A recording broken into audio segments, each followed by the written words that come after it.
Et si vous saviez que votre vie avait un but divin, quelque chose de plus grand que n'importe quelle difficulté que vous pourriez rencontrer, quelque chose d'invisible mais inébranlable qui guide chacun de vos pas? Mais que se passe-t-il lorsque cet objectif est remis en question? Quand des forces inconnues tentent de vous détourner de votre chemin, à partir du moment où l'élu s'éveille à sa mission, quelque chose s'illumine en lui, quelque chose de puissant et inébranlable, comme s'il était soutenu par quelque chose de bien plus grand. Cette puissance est le propre esprit de Dieu qui donne du pouvoir à ceux qu'il choisit pour un objectif plus grand. Mais que se passe-t-il lorsque l'élu rencontre une résistance? Et plus important encore, que se passe-t-il lorsque d'autres osent s'opposer au plan divin? Lorsque nous pensons à la force, nous imaginons souvent quelque chose de physique ou de circonstanciel, quelque chose que nous pouvons voir avec nos yeux. Mais la véritable force de l'élu va bien au-delà. Elle est invisible aux yeux humains, mais elle est fermement enracinée dans le cœur et l'âme de ceux qui ont été choisis. Chaque pas que fait cette personne est guidé par une force qui transcende la compréhension humaine, une force spirituelle qui ne peut être manipulée ou détournée. L'élu peut même être interpellé, il peut même être tenté de se décourager, mais au fond de lui, quelque chose de bien plus grand le maintient fermé, le protège des pièges et des influences extérieures. Votre connexion avec le divin est la clé de votre résilience, et c'est ce qui vous rend imbattable. La force de l'élu n'est pas quelque chose qui vient seulement dans les moments de tranquillité, mais elle est aussi plus intense lorsque soufflent les vents de l'adversité. C'est une force qui naît de votre propre objectif, de cet appel divin qui résonne dans votre âme. Lorsque l'élu fait face à des difficultés, c'est comme si un feu s'allumait en lui encore plus fort, lui faisant surmonter des obstacles qui sembleraient insurmontables aux autres. Ce pouvoir ne vient pas de votre propre force, mais est donné directement par Dieu, qui vous soutient à chaque étape, vous rappelant qu'il est toujours à vos côtés, vous guidant pour accomplir votre objectif. L'élu ne marche donc jamais seul. Même dans les moments de lutte difficiles, il sait qu'il est soutenu par une force invisible mais incassable. Dieu est avec lui, dans chaque bataille, chaque larme et chaque victoire. Ce pouvoir n'est pas seulement destiné à la résistance, mais aussi à la transformation. L'élu n'est plus le même après avoir affronté les défis. Il devient plus fort, plus sage et mieux préparé à accomplir la destinée que Dieu lui a fixée. Au cours de son voyage, l'élu fait face à quelque chose que beaucoup ne peuvent pas comprendre, des attaques invisibles. Ces attaques ne sont pas agressives ou directes, mais sont souvent déguisées en paroles aimables, en faux sourires ou même en amitié qui se présentent comme sincères, mais ont en réalité un but caché. De nombreuses personnes, par peur, par envie ou simplement par manque de compréhension, tentent de manipuler émotionnellement leur élu, le faisant remettre en question sa valeur, sa mission et même sa relation avec Dieu. Pourtant, l'élu, guidé par la sagesse divine, sait reconnaître ses intentions déguisées. Ce qu'il y a de plus puissant chez l'élu, c'est sa connexion directe avec Dieu qui le rend sensible à ses manipulations. Même si momentanément ses paroles et ses actes atteignent son âme, la vérité divine en lui fait voir ce qui se cache réellement derrière ses intentions. Il sent les pierres lancées, mais il sait que ce ne sont que des tentatives, vides de sens pour le déstabiliser. L'élu est comme un roc solide, et ces pierres n'ont pas le pouvoir de l'abattre. Votre foi inébranlable et votre plus grand objectif sont le bouclier qui vous protège de toute cette négativité. Mais il faut comprendre que ces attaques ne sont pas seulement externes. L'ennemi essaie souvent de faire douter l'élu en lui mettant des pensées négatives et des insécurités dans son esprit. Cependant, l'élu sait que ces pensées ne peuvent pas être sa vérité. La vérité vient de Dieu, et il ne vous quittera jamais. Ainsi, au lieu de se laisser emporter par ces tentatives, l'élu use de sagesse et de discernement spirituel pour rester ferme sur son chemin, ignorant toute distraction qui pourrait tenter de le détourner de sa mission. Dès lors, l'élu ne craint pas les pierres qui sont lancées dans sa direction. Il sait que ces attaques ne sont rien d'autre que des épreuves qu'il doit traverser pour devenir encore plus fort dans sa foi. À chaque tentative de manipulation, il devient plus conscient de sa propre force spirituelle et de la façon dont Dieu agit à travers lui. Rien ne peut déstabiliser celui qui est fermement ancré dans le dessein divin, car la mission de Dieu est plus puissante que n'importe quel obstacle. Lorsque les yeux spirituels de l'élu s'ouvrent enfin, Une profonde transformation se produit. Il ne s'agit pas seulement de voir le monde qui vous entoure d'une manière nouvelle, mais d'avoir accès à une réalité beaucoup plus profonde, où les forces spirituelles commencent à se révéler. L'élu acquiert une nouvelle perspective, qui dépasse les apparences et les illusions du monde physique. Les véritables intentions des gens, les énergies qui circulent autour d'eux et même les plans cachés commencent à se manifester devant lui. Ce n'est pas seulement un réveil, c'est une révélation divine qui vous rend plus conscient et préparé à relever n'importe quel défi. Cette ouverture spirituelle ne se fait pas simplement ou sans résistance. Beaucoup regardent l'élu et ne peuvent pas comprendre la profondeur de cette vision, car elle va au-delà de ce qui est visible aux yeux humains. L'élu voit au-delà des paroles et des actes. Il peut percevoir les énergies subtiles qui font bouger les personnes et les situations autour de lui. Il commence à comprendre que derrière chaque comportement et chaque attitude se cache une motivation qui souvent n'est pas apparente. Cet éveil vous rend plus sensible, mais aussi mieux préparé à affronter les adversités de la vie. Le plus intéressant dans ce processus d'éveil est que l'élu ne se laisse pas emporter par les apparences ou les tromperies. Il comprend que le véritable combat ne se déroule pas seulement sur le plan physique, mais aussi sur le plan spirituel. Alors que d'autres ne peuvent voir que ce qui est matériel, l'élu voit ce qui est caché, ce qui ne peut être touché ou mesuré. Cette capacité à discerner la vérité au-delà de la surface est ce qui vous rend unique. Il sait que pour gagner, il doit d'abord comprendre la véritable nature du combat auquel il est confronté. En fin de compte, c'est cet éveil spirituel qui sépare l'élu des autres. Il ne vit plus dans l'ignorance, mais avec la certitude que ce qui se trouve devant lui n'est peut-être qu'une partie de la bataille plus vaste qui se déroule sur le plan spirituel. Aujourd'hui, plus que jamais, il est prêt à se battre avec sagesse, discernement et une foi inébranlable, sachant que Dieu le guide à chaque étape du chemin, révélant la vérité de chaque situation qui se présente à lui. Quand quelqu'un tente de déstabiliser l'élu, ce qu'on ne réalise souvent pas, c'est que cette tentative de mal finit par créer un cycle de turbulence spirituelle pour ceux qui la commettent.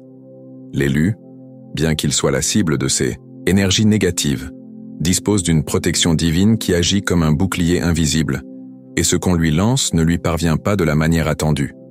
En fait, c'est comme si l'élu était un miroir de lumière divine, renvoyant toute négativité vers son origine. La tentative de manipulation, au lieu de l'abattre, finit par atteindre le manipulateur lui-même, créant des turbulences spirituelles qu'il ne peut contrôler. Cette réaction n'est pas quelque chose que l'élu provoque délibérément, mais plutôt une conséquence naturelle de sa connexion avec Dieu. Quand quelqu'un essaie d'aller à l'encontre de la volonté divine, cette personne ne comprend pas qu'elle s'attaque à quelque chose de bien plus grand qu'elle-même. L'élu, sans même le savoir, devient un canal de justice spirituelle, faisant détourner et retourner à son point d'origine toute la négativité qui est dirigée vers lui. Le manipulateur, lorsqu'il tente d'intervenir, finit par se perdre dans ses propres actions, comme s'il tournait en rond, sans trouver la paix ni la compréhension. Ce qui est intéressant dans ce processus, c'est que le manipulateur ne peut souvent pas comprendre pourquoi ses actions échouent à plusieurs reprises. Il se demande pourquoi l'élu s'en va sans être affecté, alors que leur propre vie entre dans un tourbillon de conflits internes et d'échecs. La réponse réside précisément dans l'énergie qu'ils émettent et dans la protection divine qui entoure l'élu. Le manipulateur se retrouve perdu dans ses propres pensées, conflits et insécurités, incapable de comprendre pourquoi ses tentatives échouent. En fin de compte, celui qui tente de détruire l'élu finit par se détruire spirituellement. La manipulation, l'envie et le mal lancés contre quelqu'un qui est aligné sur le dessein divin finissent moissés par se retourner contre ceux qui les émettent. L'élu, au cours de son voyage, non seulement devient plus fort, mais met également en lumière les défauts de l'ennemi, révélant sa vraie nature. Ce qui semblait être une attaque se transforme en réalité en une opportunité de croissance et d'apprentissage pour l'élu, tandis que l'ennemi se retrouve de plus en plus perdu dans sa propre tourmente intérieure. L'énergie portée par l'élu ne ressemble à aucune autre force pouvant être vue ou mesurée. Il est divin, émane directement de Dieu et possède un pouvoir bien supérieur à toute attaque physique ou psychologique que quiconque pourrait tenter de lancer contre lui. Ceux qui s'opposent à l'élu parce qu'ils ne comprennent pas la force qu'il porte se retrouvent face à quelque chose de bien plus grand que leur propre capacité. L'énergie divine que possède l'élu non seulement le protège, mais le renforce également, le rendant imbattable face à l'adversité. Chaque défi auquel il est confronté est une opportunité pour cette énergie de briller encore plus, révélant sa vraie nature. Le plus impressionnant dans cette énergie, c'est qu'elle n'est pas affectée par ce qui se passe autour d'eux, l'élu. Même si les tempêtes de la vie tentent de l'abattre, l'énergie divine présente en lui agit comme un bouclier, le faisant rester ferme, comme un roc incassable. Chaque tentative d'attaque ne fait que renforcer davantage sa connexion avec le divin, lui permettant de devenir plus résilient et plus sage. La force que porte l'élu est une force immortelle, qui ne peut être détruite ou manipulée par aucun être humain ou force extérieure. Elle transcende tout. Cette énergie divine a le pouvoir de transformer ce qui est négatif en quelque chose de positif. Au lieu de voir les adversités comme des obstacles, l'élu les voit comme des opportunités de croissance. Il sait que peu importe la difficulté de la situation, il y a toujours quelque chose à apprendre, quelque chose qui le renforcera pour les prochaines étapes de son voyage. Les difficultés auxquelles il est confronté ne le diminuent pas, mais l'élèvent, apportant avec lui un savoir divin qui le prépare à accomplir le but pour lequel il a été choisi. Il comprend que la vraie victoire ne consiste pas à éviter les défis, mais à les surmonter avec foi et force intérieure. Rien ni personne ne peut ébranler l'énergie divine que porte l'élu. Elle est imbattable car elle provient d'une source incassable, et quiconque est aligné sur cette énergie sait qu'en fin de compte, la victoire est certaine. Peu importe le nombre d'attaques que subit l'élu ou le nombre d'adversaires qui se présentent à lui, il se relèvera toujours, plus fort, plus sage et mieux préparé à accomplir la mission qui lui a été confiée par Dieu. La vraie victoire ne consiste pas à détruire les ennemis, mais à rester ferme, confiant que l'énergie divine guidera toujours l'élu jusqu'à la fin de son voyage. Lorsque quelqu'un essaie de manipuler ou de nuire à un élu, il y a quelque chose qui passe souvent inaperçu. L'univers ne laisse pas cette action sans réponse. La réaction spirituelle qui s'ensuit est une réponse équilibrée, qui garantit que justice soit rendue. Peu importe qu'elle soit subtile ou intense, ce qui compte vraiment c'est que cette réaction n'échoue pas. Ceux qui tentent d'interférer avec le dessein divin d'une personne choisie ne réalisent souvent pas que leurs actions sont enregistrées sur le plan spirituel et que la réaction, bien qu'invisible aux yeux humains, arrive toujours au moment fixé par Dieu.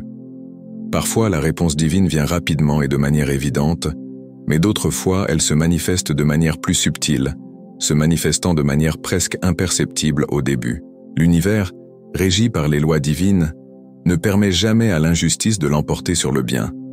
Quiconque tente d'interférer avec le dessein divin de l'élu peut même penser qu'il a échappé aux conséquences, mais la vérité est qu'à un moment donné, la réaction spirituelle se manifeste d'une manière que la personne ne peut ignorer.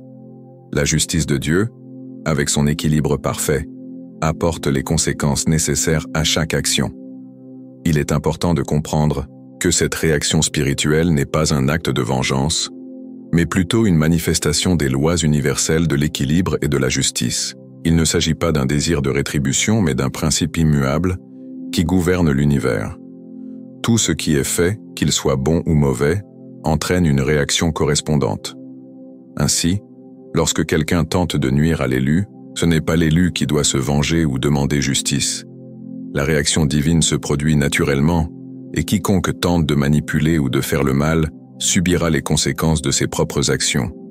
En fin de compte, l'élu n'a pas à se soucier de rechercher justice pour lui-même, car la réaction divine arrive toujours, en son temps et conformément au dessein divin. C'est une loi universelle à laquelle personne ne peut échapper, et c'est elle qui garantit que l'élu suit son chemin en paix. La vraie justice de Dieu n'échoue jamais, et ceux qui tentent d'interférer avec le dessein divin d'autrui se heurtent à cette réaction spirituelle qui remet tout à la bonne place, comme il se doit. L'élu, même face aux attaques les plus féroces, aux manipulations et aux défis les plus douloureux, reste ferme et inébranlable. Votre foi et votre mission sont comme une boussole intérieure qui vous guide, vous ramenant toujours à votre dessein divin. Rien dans ce monde ne peut le détourner du chemin que Dieu lui a tracé, car il est protégé et guidé par des forces spirituelles qui veillent à ce que, malgré les difficultés, il ne se perde jamais. Les obstacles, aussi intenses soient-ils, n'ont pas le pouvoir de vous briser, mais seulement de vous renforcer, en approfondissant votre connexion avec le divin et en renforçant votre mission. Ceux qui tentent de renverser un élu n'ont aucune idée de l'immensité de ce à quoi ils sont confrontés. Ils ne savent pas qu'ils combattent quelque chose de bien plus grand que leur propre force. L'élu porte en lui une force divine qui, combinée à sa foi inébranlable, le rend indestructible. Peu importe combien de fois la vie vous renverse ou combien d'obstacles se présentent à vous, l'élu se relève toujours, plus fort et plus sage, avec une confiance renouvelée dans le but qu'il porte. Cette force est imbattable car elle vient de Dieu, et personne ne peut vaincre ce qui est guidé par sa main. En fin de compte, la véritable victoire spirituelle ne concerne pas seulement l'élu, mais aussi tous ceux qui l'impactent tout au long de son voyage. La victoire de l'élu est une victoire collective, qui s'étend à tous ceux qui l'entourent et à ceux qui l'inspirent par son courage et sa foi. Lorsque nous sommes alignés sur notre dessein divin, rien ne peut nous arrêter et notre mission devient un phare pour les autres, montrant qu'avec Dieu à nos côtés, la victoire est certaine. L'élu n'est pas seulement un exemple de persévérance, mais aussi de la manière dont la foi et la connexion avec le divin peuvent transformer les défis en victoire. Si ce message vous a touché et que vous sentez que ce contenu est fait pour vous, n'oubliez pas d'aimer et de vous abonner à la chaîne. Cela nous aide à continuer à partager davantage de paroles de foi et de motivation. Activez la cloche pour ne manquer aucune vidéo et faites partie de ce voyage de transformation spirituelle. Que Dieu bénisse votre voyage.